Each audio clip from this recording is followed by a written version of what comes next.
Vasudevaya. Narayanam namaskritya naram chaiva narottamam devim saraswatim vyasam tato jayamudiraye nashtaprayeshu bhadreshu nityam bhagavata sevaya bhagavati ruttama shloke bhakti bhavati naishtikhi Om Ajnanatirandasya Jnananjana Shalakaya Chakshurunmilitam Yena Tasmai Shri Gurave Namaha Shri Chaitanya Manobhishtam Sthapitam Yena Bhutale Swayam Rupa Kadamahyam Dadati Swapadantikam Vandeham Shri Guru Shri Yuta Padakamalam Shri Gurun Vaishnavasya Shri Rupam Sagarjatam Sahagana Raghunathanvitam tam sajivam sadvaitam savadhutam parijana sahitam Krishna Chaitanya Devam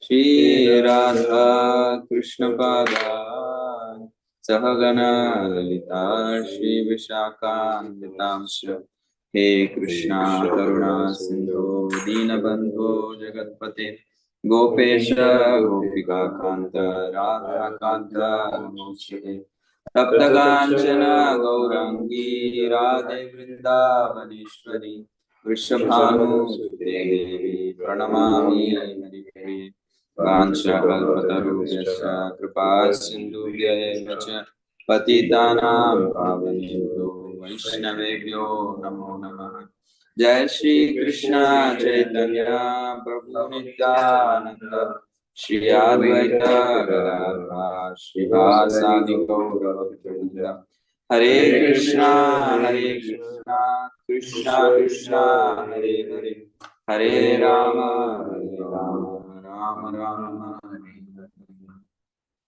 Krishna. Thank you everyone for being here. Thank you for this opportunity. You have to tolerate me one more time in a few days again. So this is chapter Srimad Bhagavatam, Canto 10, Chapter 68, verses 11 to 13. I'll just recite the Sanskrit. We may not go back and forth. Tam tu te viratam chakrus chatvaras chaturo hayan ekastu saratim jagne chicched naya sharashanam tam badva virati krutya krichrena puravo yadi yudi kumaram swasya kanyam cha swapuram jaino vishan takshutva naradoktena rajan sanjatamanyavah kurun pratyudyamam chakrut Ugrasena Prachodita. Translation and purpose. I remember the disciples of Srila Prabhupada. Translation, but they forced him down. Just for the context, here they mean the 6 warriors headed by Karna.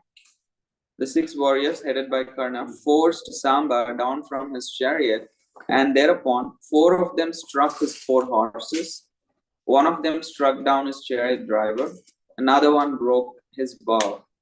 Having deprived Samba of his chariot during the fight, the Kuru warriors tied him up with great difficulty and then returned victorious to their city, taking the young boy and their princess. O king, when the Yadavas heard news of this from Sri Narada, they became angry. Urged on by King Ugrasena, they prepared for war against the Kurus. Purport. Srila Prabhupada writes, the great sage Narada immediately carried the news to the Yadu dynasty that Samba was arrested and told them the whole story. The members of the Yadu dynasty became very angry at Samba's being arrested and improperly so by 6 warriors. Now, with the permission of the head of the Yadu dynasty's king, Ugrasena, they prepared to attack the capital city of the Kuru dynasty. Mukam karoti vachalam pangum langayate girim yat kripatamaham vande Shri Gurum Dinatarinam Paramananda Madhavam Shri Chaitanya. So, here we have been hearing from illustrious speakers earlier, especially Mother Urmila yesterday clarified this context for this. And also she amazingly pointed out applications. So we'll be just elaborating on what she discussed. And here, if we see, it's yesterday there was a question from the audience that how come he is abducting, Samba is abducting the princess Lakshmana without her, like against her will. It seems like she is not. Prabhupada writes that she is not inclined, but he is forcibly taking her away. And and if we see in scriptures, especially when we read Srimad Bhagavatam, and if we are reading from an associate of the Supreme Lord like Samba, so we think, are they setting an example? So it kind of, the doubt also comes from the place, like someone who's the son of Krishna, who's so, who are like great worshipable personalities that we look up to, and then when they do things which are, which looks out of the normal, so then the question is like, are they setting the right example? Are we supposed to follow? So in that context, I just wanted to discuss how in the scriptures, there are at least 3 types of things are there in the scriptures. One is called as normative, the other one is called as prescriptive, and the other one is called as descriptive. Sorry for getting technical, because there is very little in the storyline itself that I can cover. So I thought I'll bring in this point to clarify the context. So the first one is normative. Say, the right idea for normative is, say, lying is bad. That is a normative description. Prescriptive is one should not lie. So normative is like saying what is the kind of lying is bad, an universal truth. And prescriptive, there are in the scriptures, we will find prescriptive truths. That means it will clearly say what we should do. Savai pumsam paro dharmo yato bhakti radokshaje ahai tukira pratihata atma suprasidati. It's a very prescriptive thing. If the soul wants to feel satisfied, then the soul must engage in devotional service to Krishna, parodharma. Only through that process, yayatma suprasidati, the atma can be fully satisfied. So that is a very prescriptive kind of thing. And it's a combination of normative and prescriptive, but predominantly prescriptive. We need to take that as an instruction from the scripture and apply it in our lives. So that is a prescriptive truth. But there are a lot of times descriptive truth, what happened. The scripture is just explaining what happened. It is neither, it is especially not prescribing for us to follow that, but it has to explain what happened. So just because things are in the scripture does not mean we need to follow that, or we need to worry whether it is right or wrong. Yeah, we need to analyze. At the same time, we don't need to think, oh, just because Samba kidnapped, I am also in all right for me to do. And then people may justify saying, oh, it was Krishna's son. Just because it is Krishna's son, and the thing is given in the scripture, and then we will see later Balaramji, on behalf of Samba, goes to rescue Samba. So you can say, oh, if he was wrong, why would Balaramji, who is the personification of Guru Tattva, he goes and personally, bails him out. Just because he bails him out does not make the actions of Samba right. Because, like, say, for example, in a family, if the youngest child is naughty and then it ends up in trouble, and the parents may go and bail the child out of the trouble that he has gotten into, that does not mean they are endorsing whatever he did as right. At the same time, when somebody is part of the family, it's also the elder's responsibility to bail the child out. So in that mood, Balramji comes. And also Samba, we also need to understand that these personalities are not one person. It's another different, another unique understanding that these are not one person, but there are multiple personalities inside Samba. If this is the first time you are hearing this, so it's not the multiple personality disorder I'm speaking about. It is called as Avesh. So if we hear that Haridas Thakur is an Avesh of Prahlad Maharaj and also Brahmaji, some places you will read that he is also an incarnation of Brahmaji. Some places you will hear he is an Avesh of Prahlad. And Draupadi was considered as Draupadi, but she had five of the wives of the demigods Avesh enter into her. That's why she had 5 husbands who all were representatives of 5 demigods who were born through 5 different demigods, and their own wives. Avesh was in her. So that is another reason Madhvacharya says she was married to 5 of them. So it's quite inconceivable how in one personality there can be multiple people. But that's why it is inconceivable. I don't have any more logical explanation under the pretext of being logical.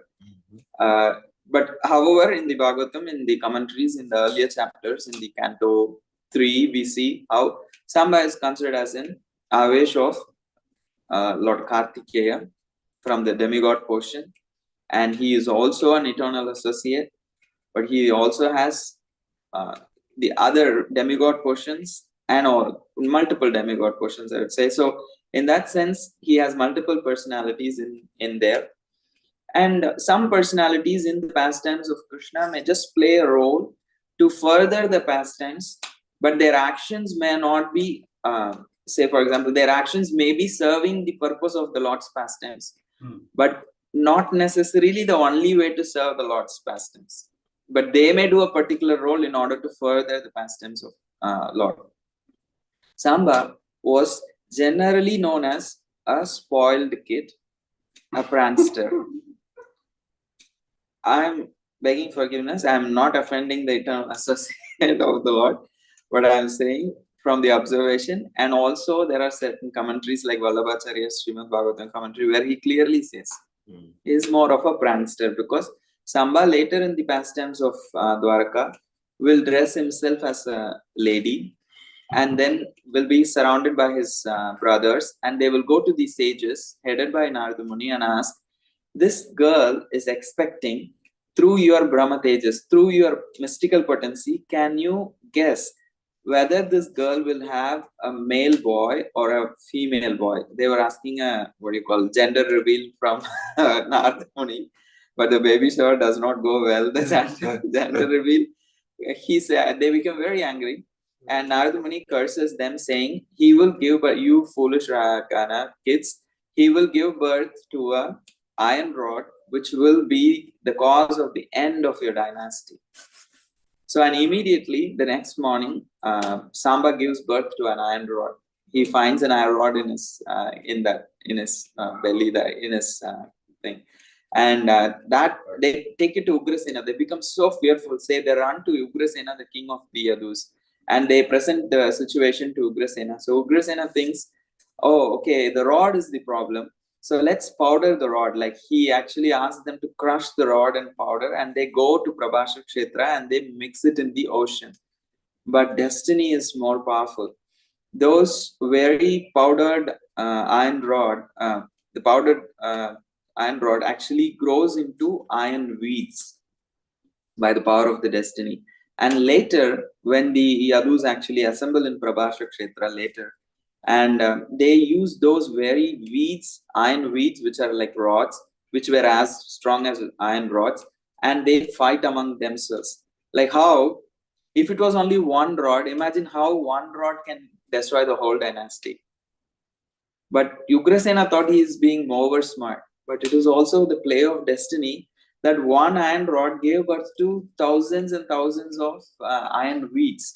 So eventually they all could have one weapon. Otherwise, they would have had only one weapon. Like one weapon to attack and kill so many thousands of people would be much more difficult.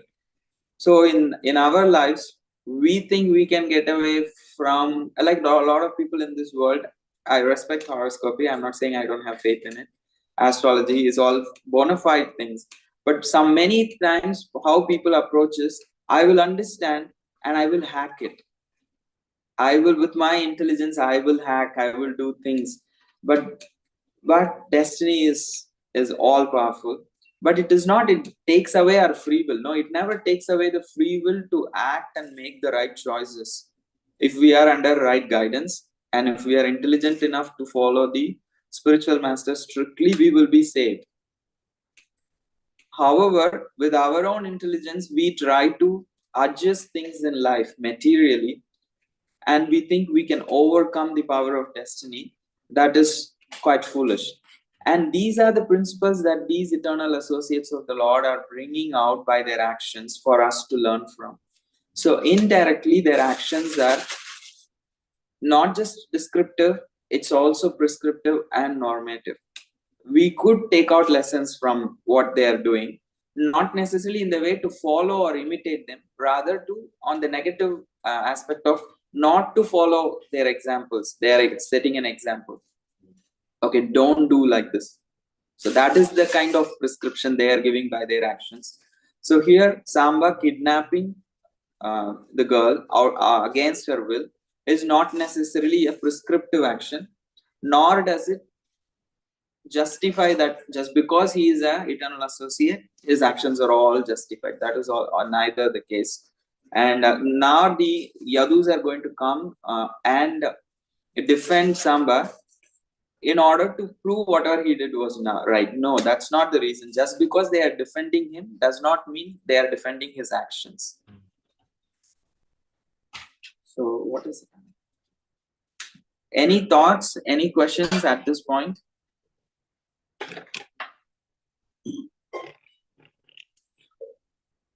Maybe just one thought. Oh, Adipurush, please go. Who's speaking? Can you hear me? Yes. Hello? Yeah. Yeah. So Krishna has his activities, he has his plans, he has his intentions, and it will happen. Mm-hmm. It says that yada hi dharma shaka, whatever. What's the verse of it? Krishna Sarana. He comes to encourage the devotees. He comes to correct those who are misdirected, chastise the demons, and he comes to enunciate the principles of religion. So by whatever, convoluted, complex details of the story, Krishna works to bring this about. So it all makes sense when we look at it in that sense, that he does chastise those who he wants to chastise, and he does correct those. He does support those he wants, and he does show us the principles of religion. So we can understand that he just attracts our mind to these complicated stories for the purpose of that. And yesterday you asked a really important question. They were talking about qualification. Who is qualified to be a leader? Who is qualified to be a husband? Who is qualified to be a teacher or a parent? And of course, Scripture says that don't do this. Don't take on these roles of leadership or parenthood or spouse unless you're prepared to deliver your constituents, your children, your spouse from repeated birth or death. And then Prabhu was asking, well, what if you're doing your best and the children don't become devotees? And well, we're responsible to have that intention and that endeavor. But Mataji was explaining, it may result in the children becoming Krishna conscious. It may not, but we don't just say, well, whatever. We say, I'm going to try my best. And that's what my role is as a father, as a husband, as a leadership person. I must endeavor to engage people in devotional service, to inspire them in faith in Krishna, and to get free from this terrible, painful situation they're in. So it was a good question. And I don't know if we actually got to the answer yesterday. They were saying, well, it doesn't work. But the point is, you may feel bad, but if you try, it says the president of the country gets 1/5 of the karma of the entire country, right? The teacher, they do not tell the children about devotional service. They get the karma of the teacher. That you take on the karma of your spouse and your children if you don't try. But if you try, you're off the hook, right? You have to have the intention and that endeavor. The results may or may not be there. I'm sorry to talk so long. We'll go to Srila Prabhupada.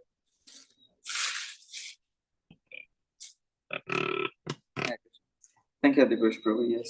How the Lord's mission is furthered by all these actions. And even when some of the personalities in the scriptures, they act in ways which this apparently seems against the plans of Krishna, like Dhritarashtra, Duryodhana. Even they are all serving the mission of the Lord in an indirect way. So just because something is serving the Lord's purpose, it does not mean that is the standard way to serve the Lord's purpose. So Duryodhana and Dhritarashtra are giving also serving the purpose, but they set the example of how not to be.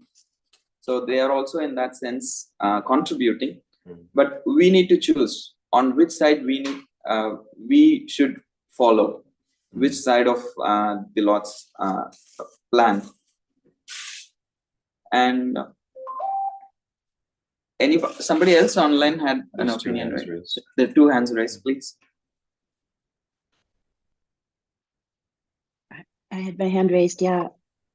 Hare Krishna, Gaur, Sharan.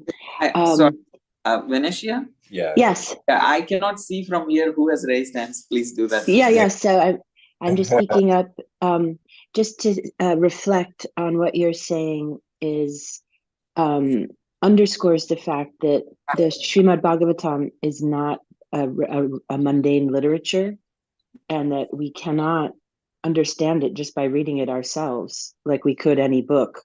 And I think, while that's an obvious point, I think it's important because sometimes those of us who are new to it may be challenged by that, and we're thinking, why can't I just I'm reading this but I can't understand it. That you need to read Srimad Bhagavatam in Sangha, with Guru, with people like yourselves who have spent so much time with it, more than us, and that we shouldn't be discouraged or frustrated. That what you're pointing out is that each person we're hearing about is providing at least 3 different options. Either we follow them, we don't follow them, or we just understand what they're saying.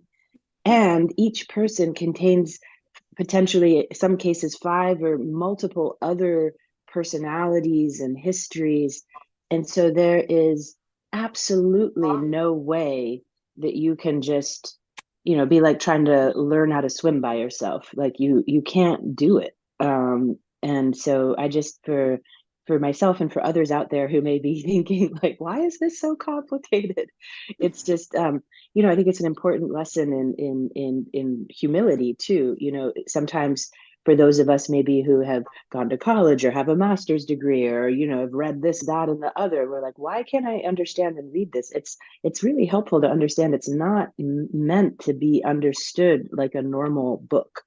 Right. So, and makes us also very grateful for you and others who have gone before us and who are teaching us babies how to swim. So Hare Krishna. Before we take the other option, I just wanted to add, this actually makes it easy for us to be grateful to Srila Prabhupada, because these scriptures were almost inaccessible.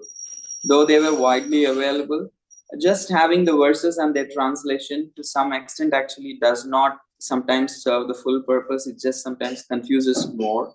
But having the purpose of Srila Prabhupada actually makes it accessible. He's just opening the treasure, and then he's also explaining it, and he's also showing how it can be applied in our lives. And even when in the sections of the purpose chapters, when we think, oh, it's not connected to Krishna, Prabhupada shows us ways like, okay, how this is also connected to our spiritual life and what we can learn from that. And in that sense, yes, we are surely grateful to all the previous acharyas who have written commentaries, and especially to Srila Prabhupada for all the purpose that had unpacked the scripture, which is generally very esoteric, into much more applicable into our daily lives.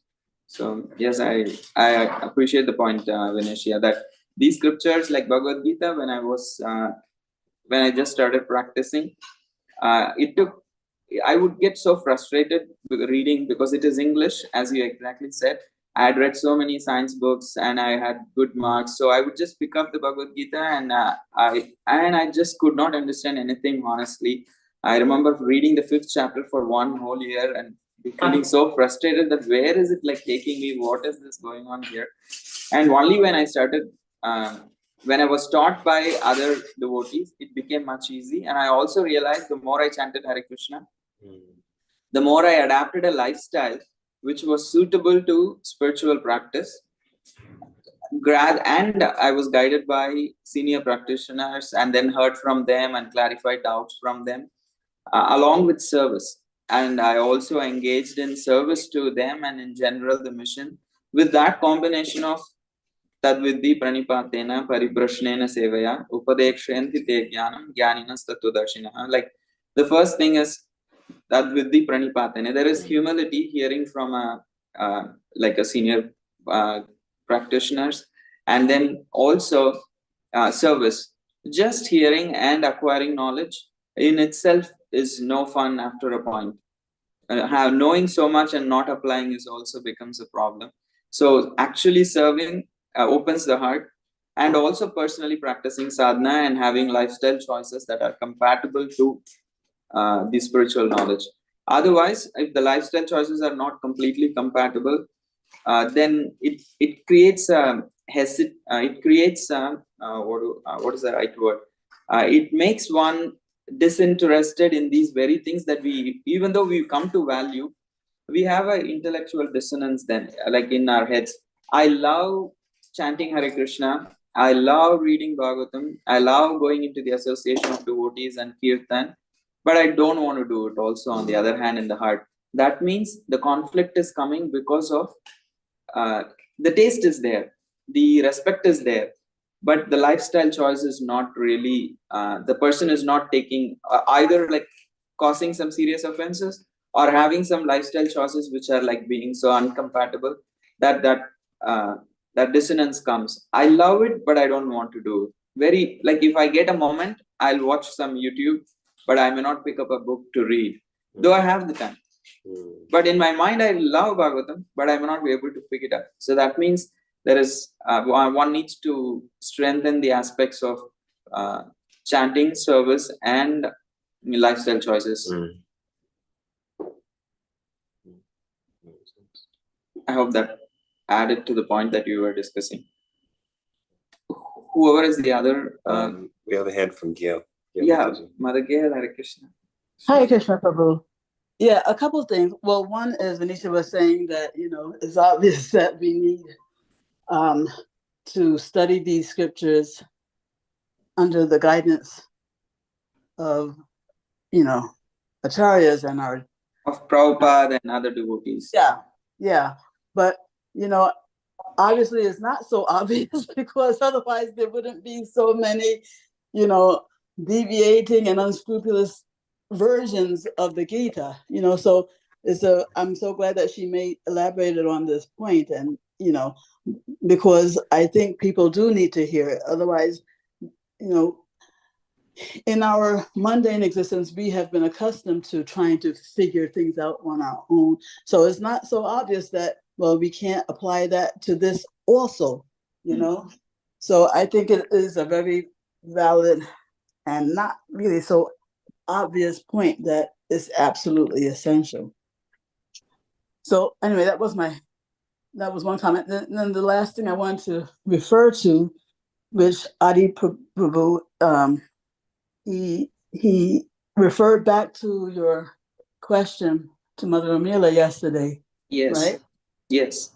And yeah, I just wanted to add that, yes, it is so unfortunate that parents are unnecessarily hard on themselves for not producing devotee children, because two things. One is they're not taking into account that, their kids have history, and, whether a person takes to Krishna consciousness, depends on that history. They don't come into this world with a blank slate, and depending upon how much devotional pious credit they have in their account, that will influence how much the parents are able to influence them and impact their becoming a devotee. So it's not a one-way street, and unfortunately, I think many parents either, they're not aware of it or don't recognize it or something like that. So I think it's really important that parents not be unrealistic in what they can expect from their children. And, and the other thing is that whatever they are doing to try to influence their kids, is most likely going to have a positive impact. Not necessarily, but, it could bring, even if the child does not become a devotee in this life, or as soon as the parents would like, that doesn't mean that they're not actually helping the child to progress towards the point where they will decide to become a devotee. So it's not like, oh, if the child doesn't become a devotee, then their efforts have all been in vain. Anyway, I hope I'm making some kind of sense. Thank you very much, Gail. Like exactly for these very reasons, I asked that question, because I see parents either they make it too hard on themselves, or they force the kids so much that the kids are completely paranoid about devotion service and devotees. They just want to run away from everything, just because it's done with a sincere attitude or a sincere intent, but the application of it is sometimes done in a forcible or immature way. So then it affects the kids, like it just creates kind of a distance for them. And also, as you were rightly saying, that one life is like, we are only seeing one window, which is this current life. There's a lot happening, as Adipurush Prabhu just clarified.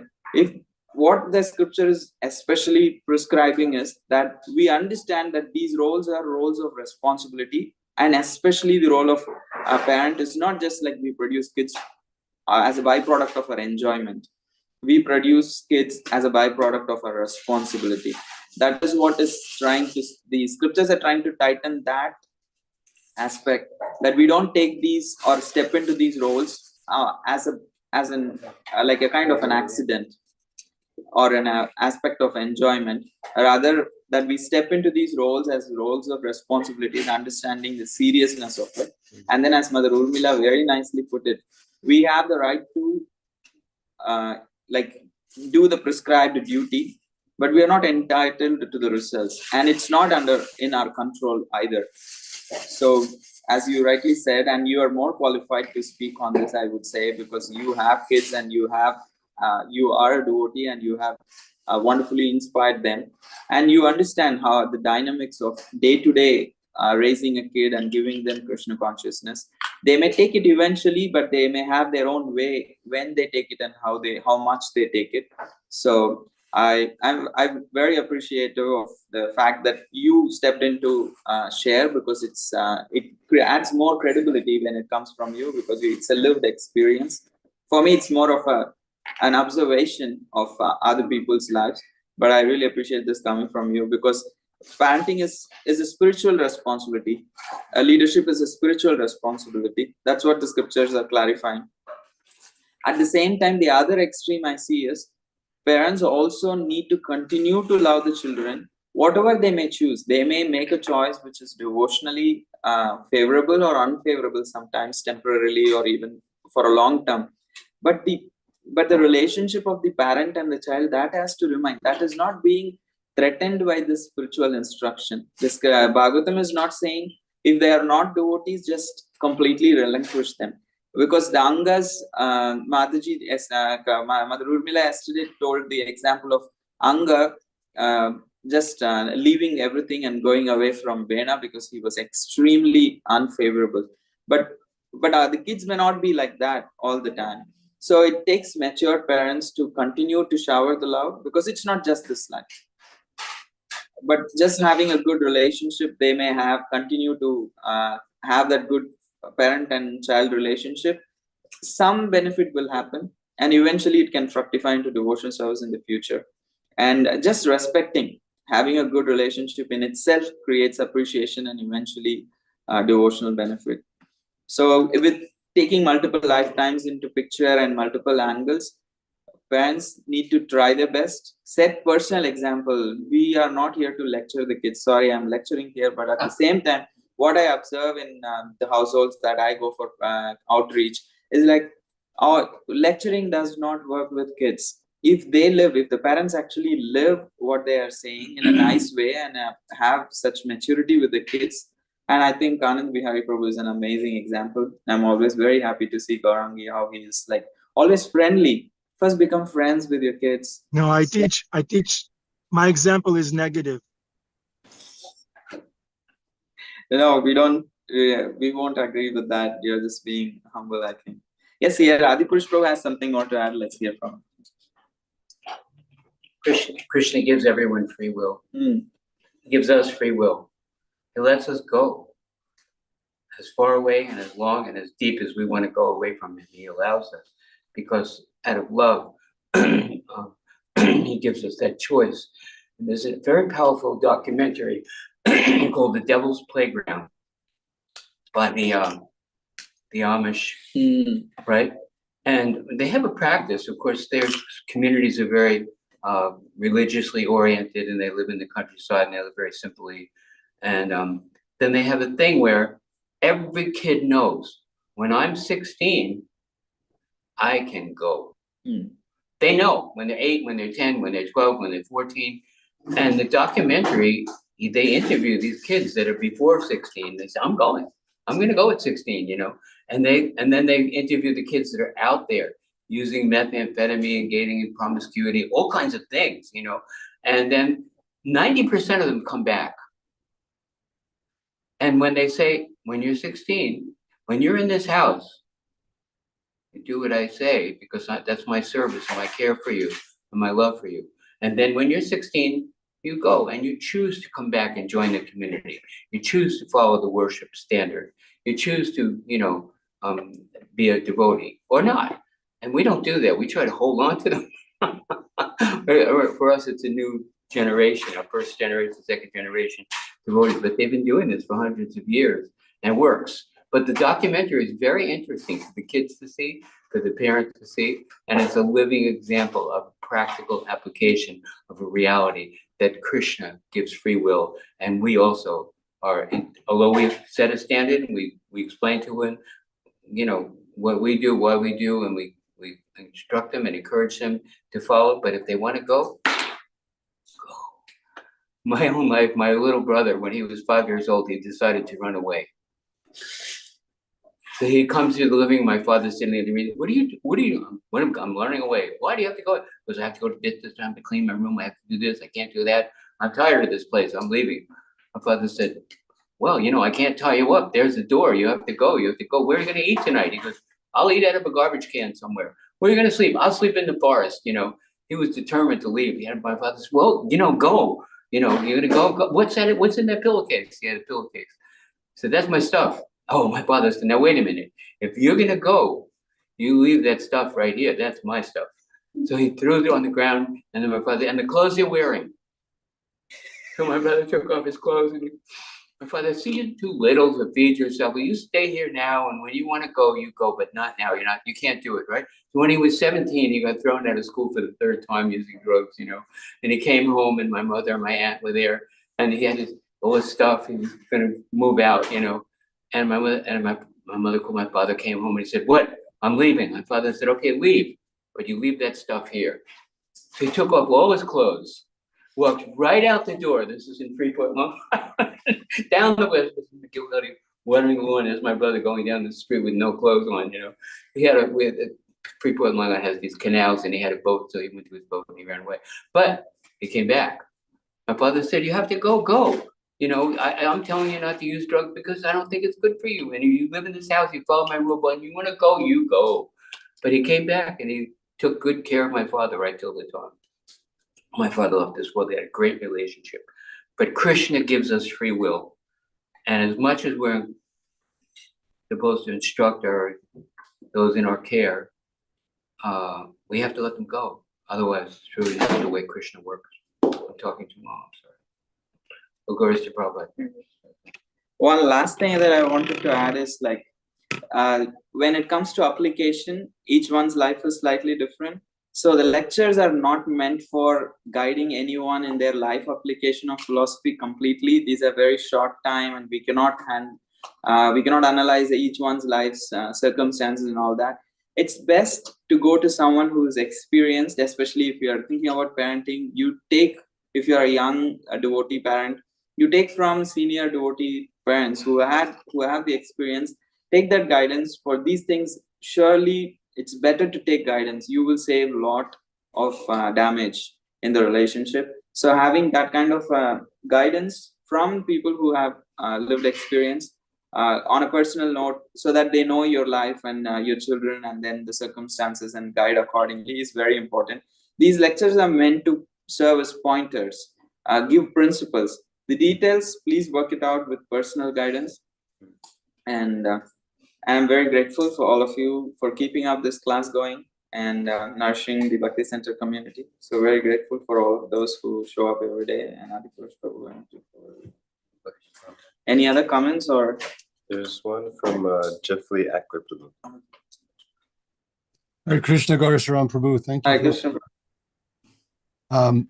You had said something, I'm paraphrasing, but just because Krishna may bail someone out does not amount to his concurrence with their behavior. And I think that that's so interesting, because we do see that kind of tale spun in the Bhagavatam several times, where someone is either a demon or not, kind of rescued or liberated despite their behavior. And I was wondering, I guess, if we're living out our karma and Krishna intervenes, is that part of our karma, or is Krishna superseding our karma to intervene? Krishna is above the influence of any karma. So his intervention is an independent, his free will, his divine free will. And it's up to, because he says, Samoham sarva bhuteshu name dveshu astina priyah ye bhajanti tu mam bhaktya mayute teshu chapeham. Like, I'm equal to everybody, Samoham to sarva bhuteshu. I don't hate, or I don't have, there is no attachment or aversion. But with my devotees, ye bhajanti tu mam bhaktya, one who is performing devotion with love, I reciprocate accordingly. Different. So it is his free will, and he knows what is good for us, what is the best thing. It is said, my spiritual master says, Krishna is the best tailor. He stitches the best suit of purification for each individual, each devotee. So the circumstances that we may experience is the best. It may not be the most pleasant. I have to tell myself very constantly this. I may not experience, whatever I experience may not be pleasant, but it's a necessary experience for me to actually grow spiritually. So I would say, to be short, because they might open anytime, that yes, it is Krishna's free will. It is not under the influence of our karma. Hare Krishna. Thank you, Prabhu. Thank you. That makes very much sense. Adipurush, you want to add something? Well, you made a really good point about how we don't want to do these things. I think we can do like these transcendental personalities. Two devotees from Vrindavan, they drove to New York and they captured this one Mataji. They said, come out to the van, and they just drove away with her. They were chastised, but then she wound up staying in here, for many years, became a great sanctum devotee. But we're not supposed to. Yeah, that is not the best They example thought, to this follow. is how the Vedic thing is. This is a Kshatriya marriage. We're taking her. They drove up to the temple. They said, can you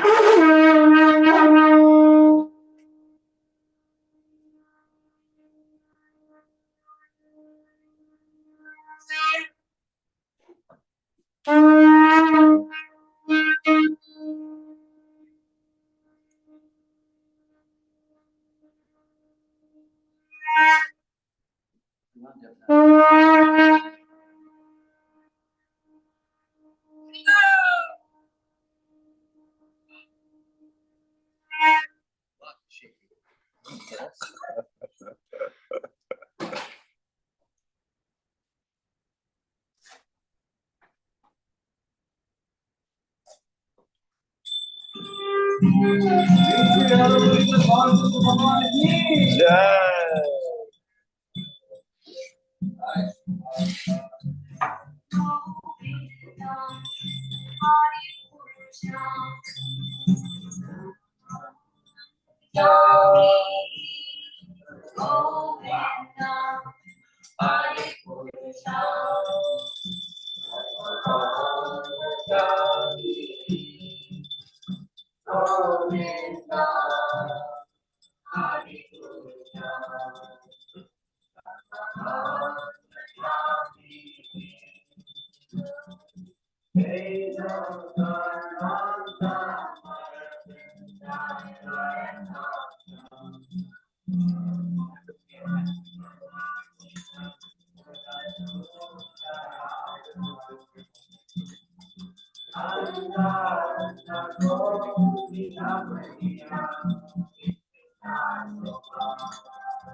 Shri Radha Murida Gaur Chandra Siva Bhagavan Ki Jai.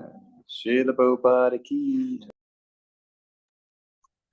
Jai, Hare Krishna. Welcome to the Afterglow, everybody.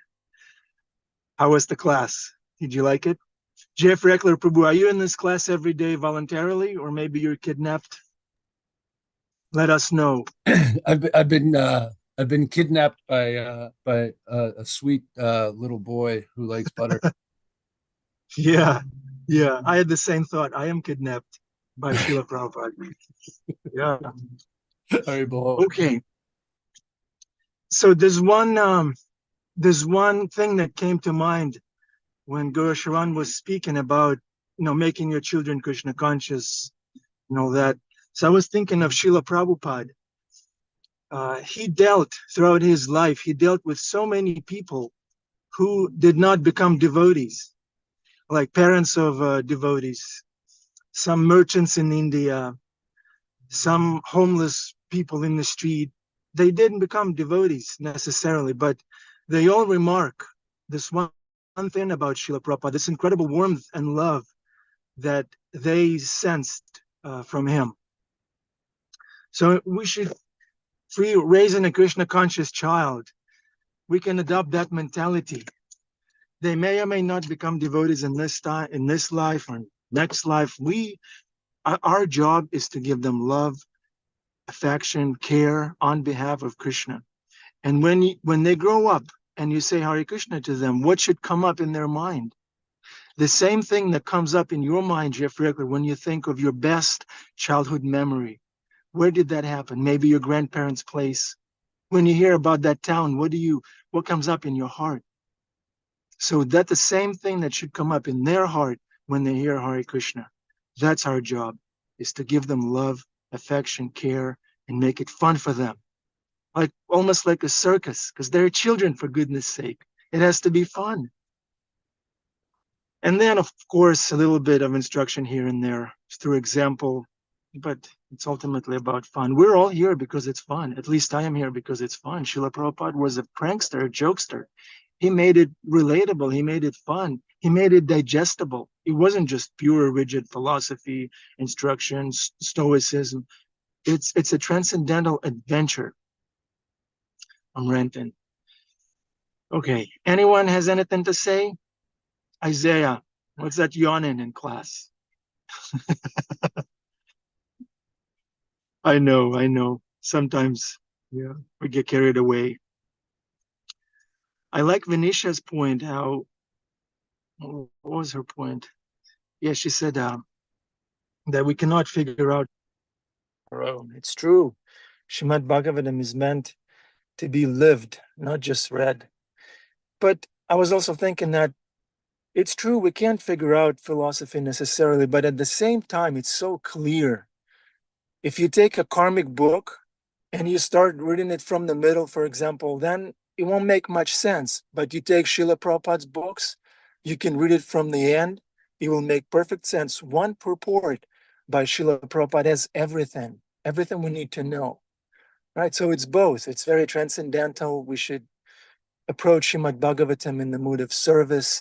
We should hear Srimad Bhagavatam from the right source, but also it appeals to our heart because it's so clear.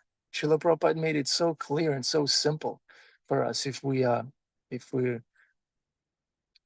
this simplicity in the good sense of heart, then it will make it will make perfect sense to us. And Gaur said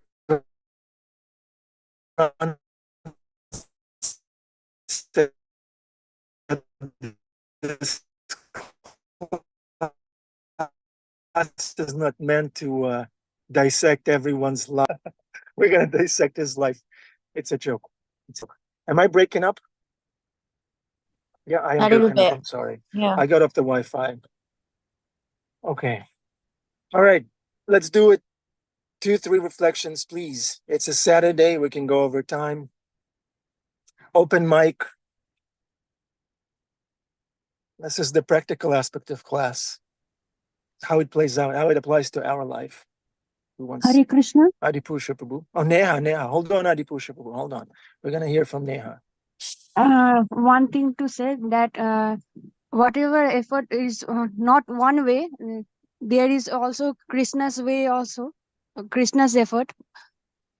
That is, if we try, how hard we try to become their, our children become their, give them everything to, they become Krishna conscious. But ultimately, Krishna's will is there. He will see that you are ready or not. Ultimately, if you are not ready in this lifetime, then you will ready in next lifetime. Thank you, Neha. He That will gives me see. hope. This gives me so much hope. I'm definitely not ready in this lifetime. One time, a devotee was talking to Prabhupada, and he told Prabhupada, you want me to preach, you want me to chant 16 rounds, you want me to follow the principles, and you gave me this mission, which is impossible. I just don't know what to do. I just can't handle it. It's too much. So many rules I have to follow, and the order is so tall.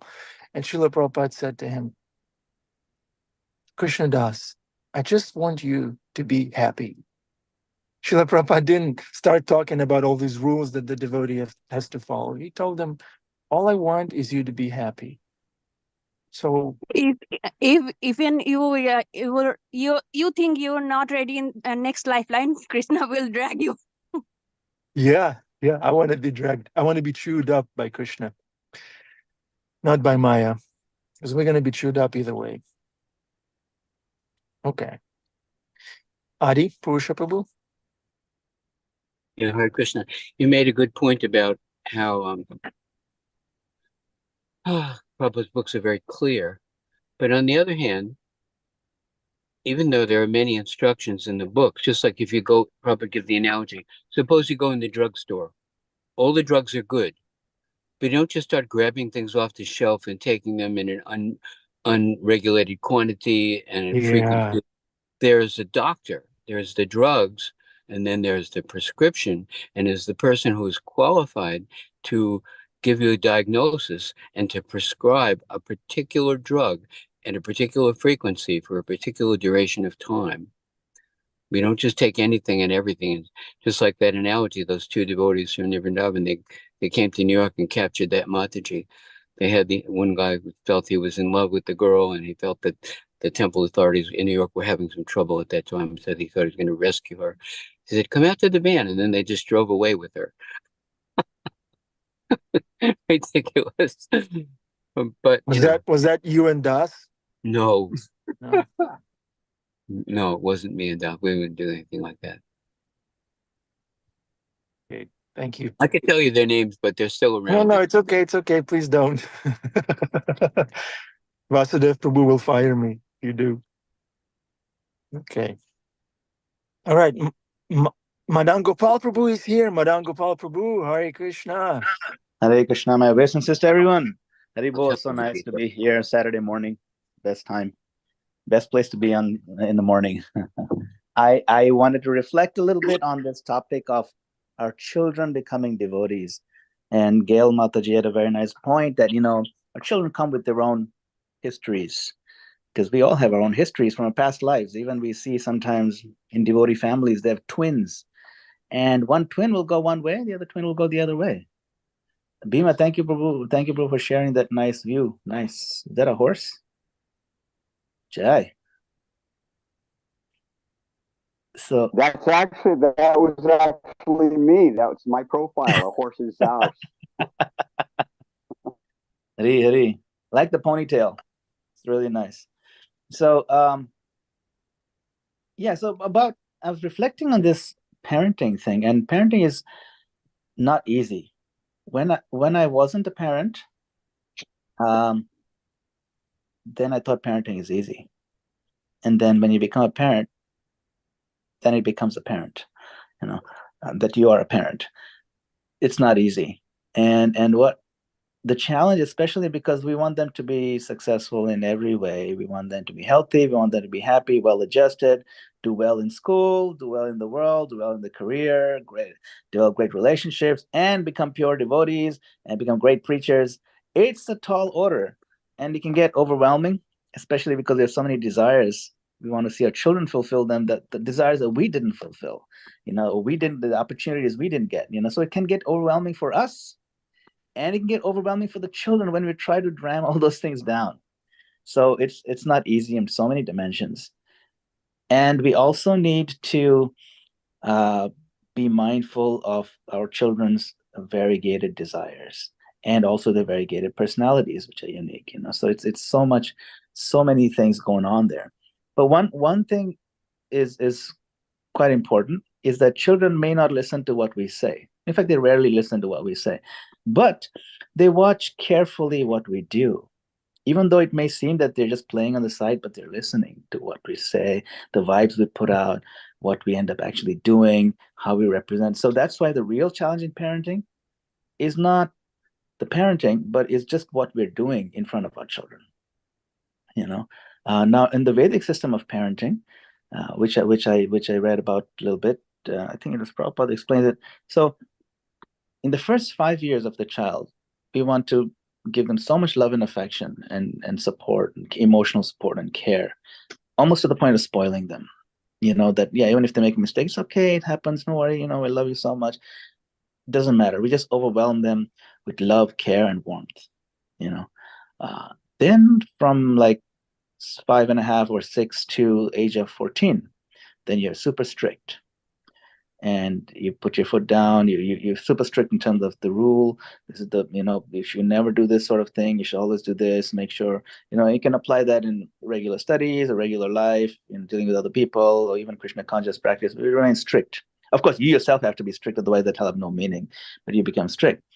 And you also punish. Punish doesn't mean, you do anything physical, but, okay, from now on, because of that, you're not going to get extra laddu this time or something, whatever, right? Or, if to stay in your room or whatever.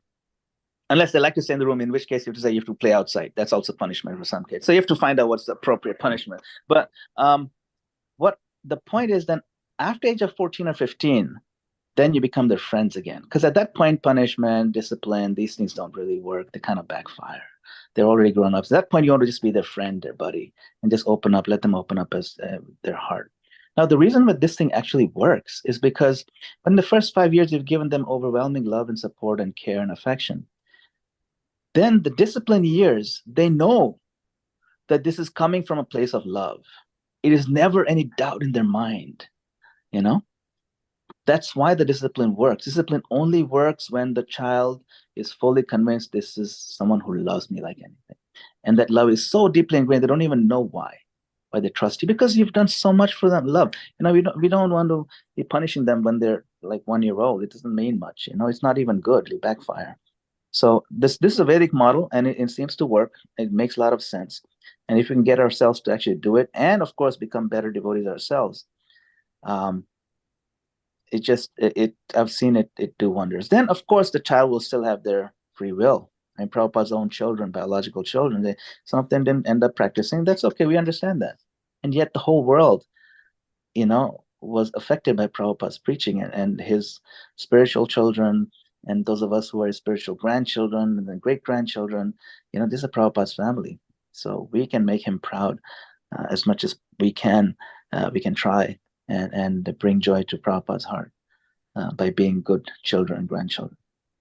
Thank you very much. Hare Krishna.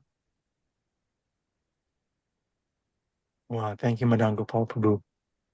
Thank you very much. What a valuable instruction that you shared with us, lovingly. Prashant, don't spank your children, okay? How old are they? One child, 3 years old. 3 years, yeah. 2 more years of unconditional love. And then you Okay. tell them, I am not your father. You're not the body. It's a joke. It's a joke. And,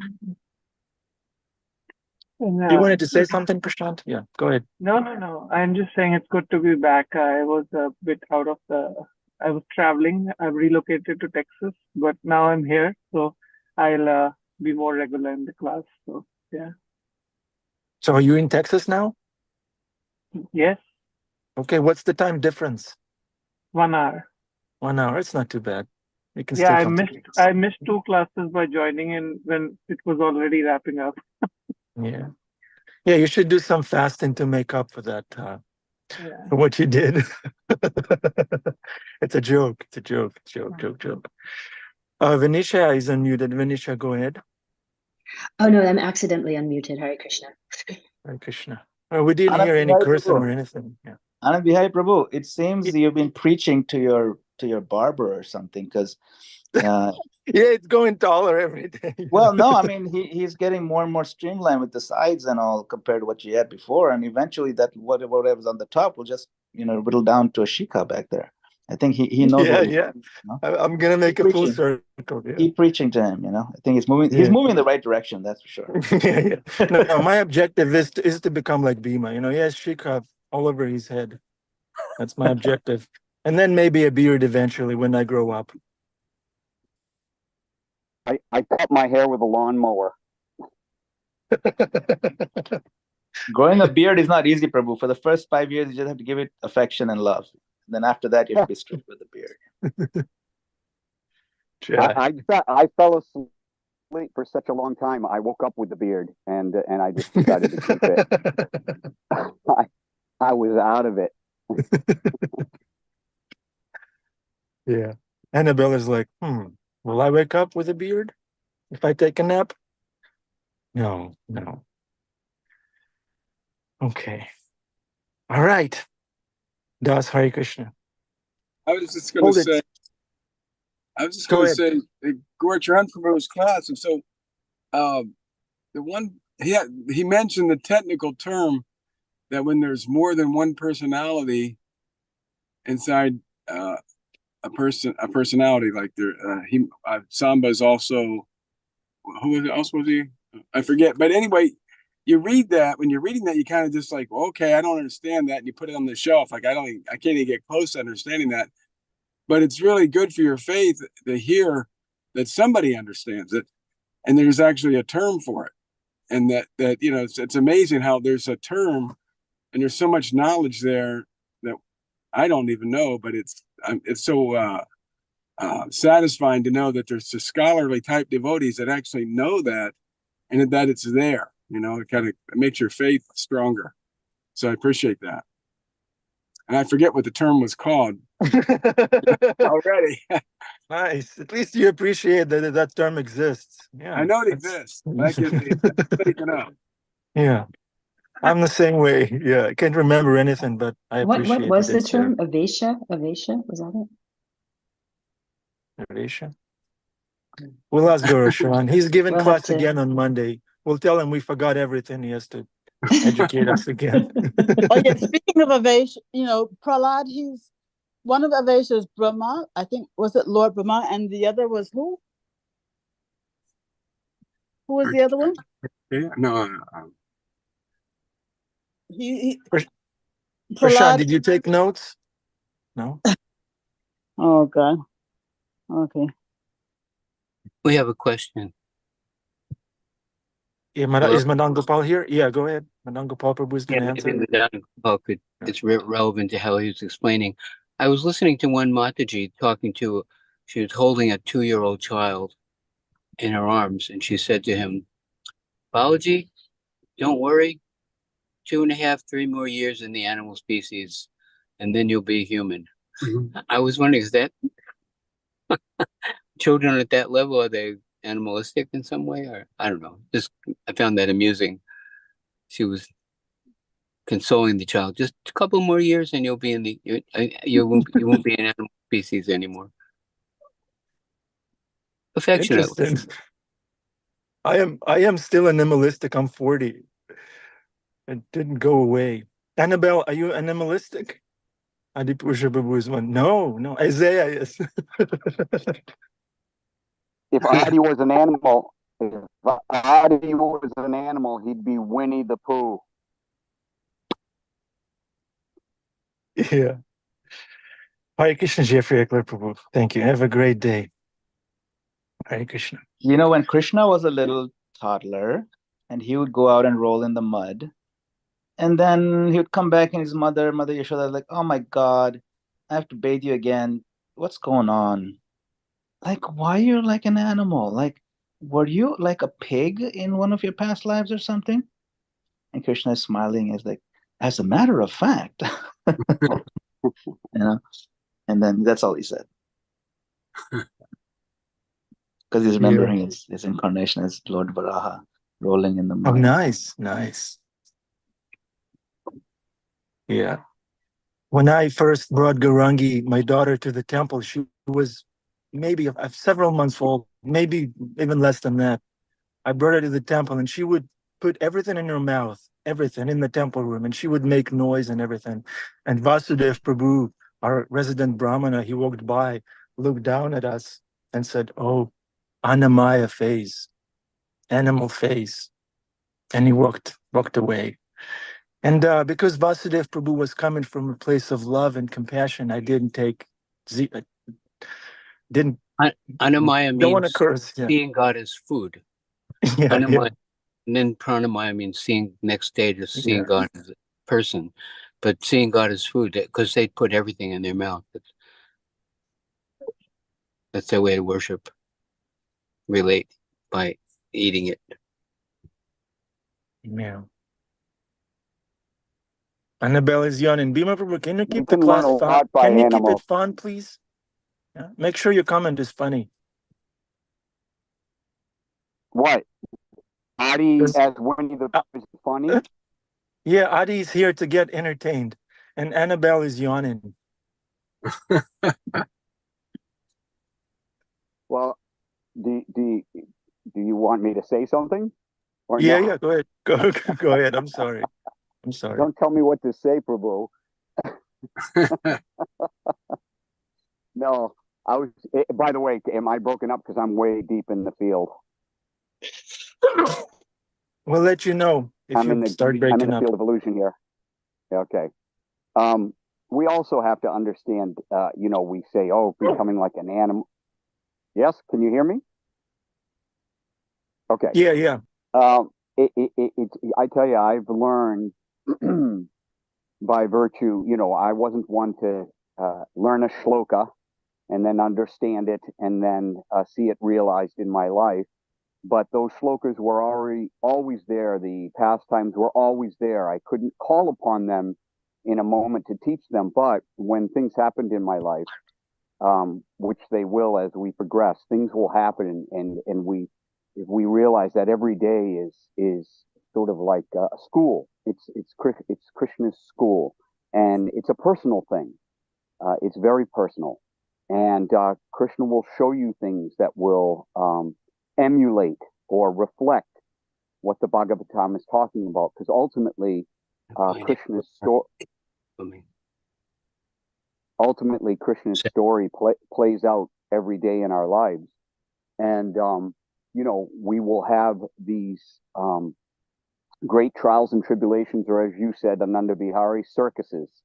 Our life is a circus, and if we see it as a circus and sort of entertained by the play that Krishna has with us, even when he punishes us, or as you said, drags us by the scruff of our hair backstage, so to speak, off the drama that we make out of our life.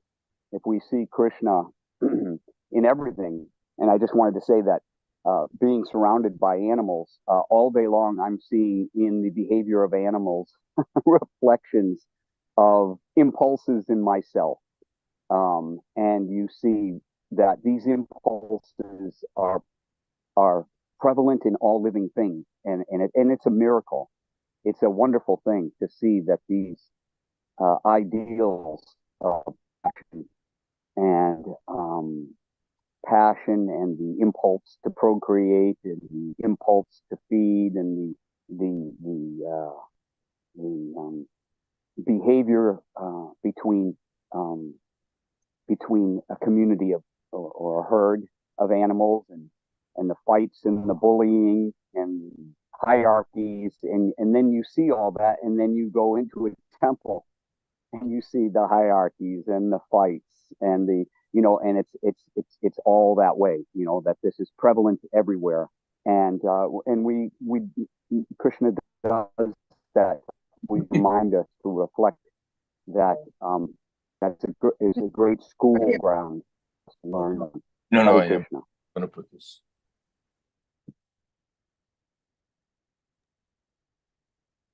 Thank you, Bhima Prabhu. Surrounded by animals, but such an introspective sage. Hare Krishna. Okay. Thank you very much, everyone. We hope you enjoyed the class. Give love to everyone around you, whether it's a human or an animal, whether they will become a devotee or not. That's between them and Krishna. Our job is to serve. And on behalf of Srila Prabhupada, treat everyone nicely. Hare Krishna. Thank you, Madan Gopal Prabhu. Thank you, Gail, Amrita Kishori, Devidasi, Neha, Prashant and his family, Vinisha, Whiskidas, and Robert. right? Is that your husband's name, Robert? Cool. Yes, Hare Krishna. Hare Krishna. Hare Krishna. Anandi and Donald, Annabelle, Isaiah, Karen. You have any pets? Hare Krishna. You have any pets, Annabelle? You have pets? Yes, yes. Momo. Yeah. Momo. Who's Momo? Our cat. A cat. How old is Momo? 20 years. 20 years. Oh, wow. That's advanced. Okay, tell Momo that we love him. Susan, Hare Krishna, thank you for sticking around. Hare Krishna. Yeah, Bhima Prabhu, you heard that? That was for you. Okay, Hare Krishna.